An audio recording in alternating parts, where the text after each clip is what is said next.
Kanada bukan negara yang dikenal karena berani. Tapi pada September 2025, Kanada melakukan sesuatu yang tidak pernah dilakukan negara G7 manapun untuk Indonesia. Dan sebagian besar orang Indonesia melewatkannya. Karena judulnya terdengar seperti berita biasa. Ini bukan berita biasa. Sesuatu sedang bergeser. Tidak dengan pengumuman besar, tidak dengan peliputan luas, dengan tanda tangan di Ottawa, dengan perdebatan di Parlemen Kanada, dan dengan satu angka yang hampir tidak masuk akal. Sebagian besar konten soal topik ini berhenti di headline. Video ini tidak. Kalau kamu tipe yang tidak puas sebelum memahami mekanismenya, bukan hanya hasilnya, maka video ini dibuat untuk kamu, bukan untuk semua orang. Assalamualaikum, dan kita masuk langsung ke angka yang mengubah cara baca ini. Kanada adalah negara dengan 40 juta penduduk, dan pendapatan per kapitanya lebih dari $52.000 AS per tahun. Rata-rata warga Kanada punya daya beli hampir 20 lipat rata-rata 20 kali lipat. Dan selama ini, Indonesia hanya mengirim sekitar $900 juta AS ke pasar itu per tahun. Kurang dari 0,5% dari total impor Kanada.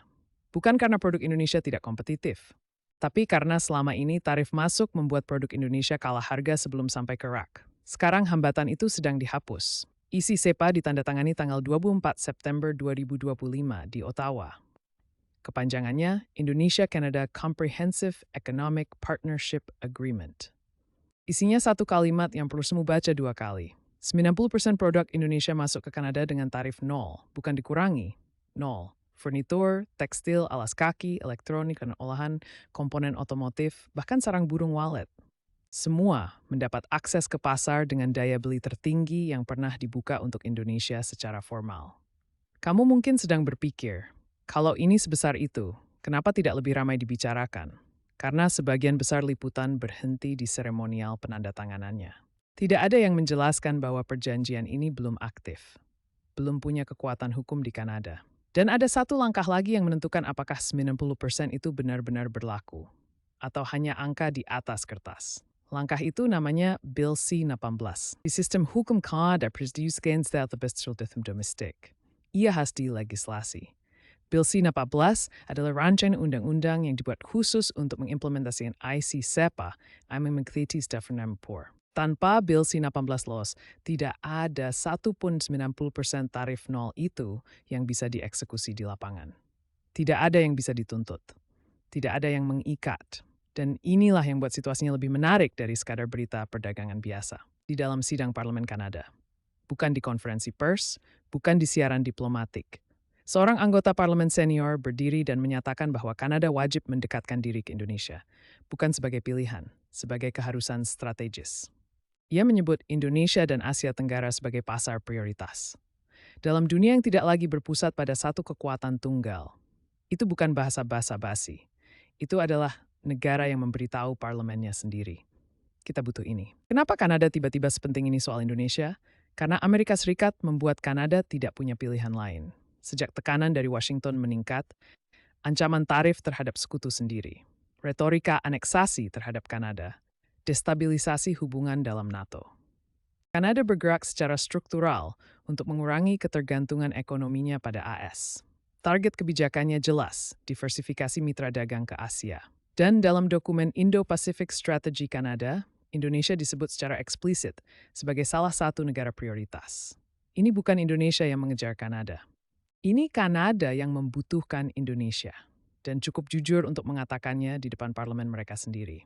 Sekarang perhatikan asimetri ini dengan cermat. Total perdagangan bilateral Indonesia-Kanada saat ini sekitar $2 miliar AS. Proyeksi dengan implementasi penuh ICEPA, 3,5 hingga $4 miliar dan 5 miliar. Untuk Kanada, kasih tidak terasa in a scale ekonomi dihopap pada triliun dolar more. Tiis untuk itu, skormai helun trace towards step 30 to hor ekspor, yang sebagian besarnya bisa masuk langsung ke sektor yang selama ini paling sulit menembus pasar internasional. Sektor itu adalah UMKM. Indonesia punya 66 juta unit UMKM, 66 juta. Kontribusinya ke PDB nasional 60,5%. Penyerapan tenaga kerjanya 97%. Tapi partisipasi ekspor UMKM Indonesia masih di bawah 15%. Lebih dari 5,6 juta unit usaha produktif di Indonesia belum pernah menjual satu produk pun ke luar negeri. Dan inilah bagian yang hampir tidak ada yang sebut dalam liputan IC-SEPA. Perjanjian ini punya bab khusus untuk UMKM. Bukan catatan kaki, bukan klausul sampingan, bab tersendiri. Dengan ketentuan akses pasar yang disederhanakan, program pelatihan ekspor-impor, dan jalur investasi khusus untuk bisnis skala kecil. Produk budaya Indonesia juga dilindungi secara eksplisit. Batik, gamelan, kuliner tradisional. Semuanya difasilitasi aksesnya ke pasar Kanada. Ini bukan perjanjian yang dirancang hanya untuk konglomerat. Ini dirancang untuk orang yang belum pernah ekspor sekalipun, tapi punya produk yang layak masuk pasar Kanada. Pertanyaannya sekarang bukan apakah peluangnya nyata. Peluangnya nyata dan sudah ditandatangani. Pertanyaannya adalah siapa yang bergerak lebih dulu. Negara-negara lain sudah mempelajari IC-SEPA bukan untuk merayakan Indonesia, tapi untuk mengidentifikasi sektor mana dari Indonesia yang akan masuk lebih dalam ke pasar Kanada, supaya mereka bisa menyesuaikan strategi ekspor mereka sendiri. Vietnam melakukannya, Thailand melakukannya. Mereka tidak menunggu Indonesia selesai merayakan, mereka sudah mulai menghitung. Perjanjian dagang tidak mengekspor sendiri.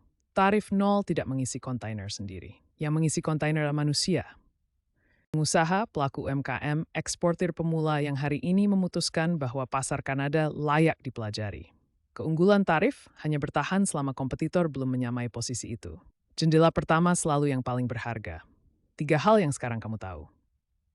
Dan yang tidak ditemukan dalam satu narasi yang sama di tempat lain. Pertama, 90% tarif nol itu nyata, tapi baru aktif setelah Bill C-16 lolos sebagai undang-undang di Kanada. Itu yang harus dimonitor, bukan seremonial penandatanganan yang sudah lewat.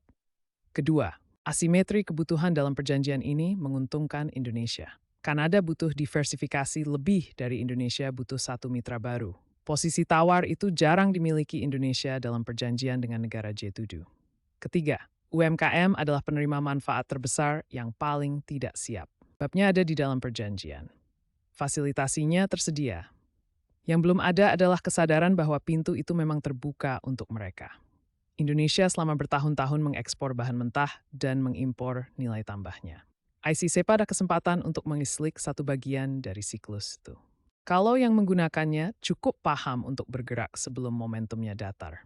Kanada sudah menulis undang-undangnya. Parlemen mereka sudah berdebat soal Indonesia. Pejabat mereka sudah menyebut nama kita sebagai prioritas strategis. Sekarang gilirannya ada di sini, bukan di Ottawa. Kalau video itu ini, Tavermall and yar yuttemet mbutati de malamdir. Bithiri majini gay thing singward. Buknal guri meshta siverid. Tapi kan analisis yang tidak berhenti di headline hanya bisa bertahan kalau sampai ke orang yang mengharangnya.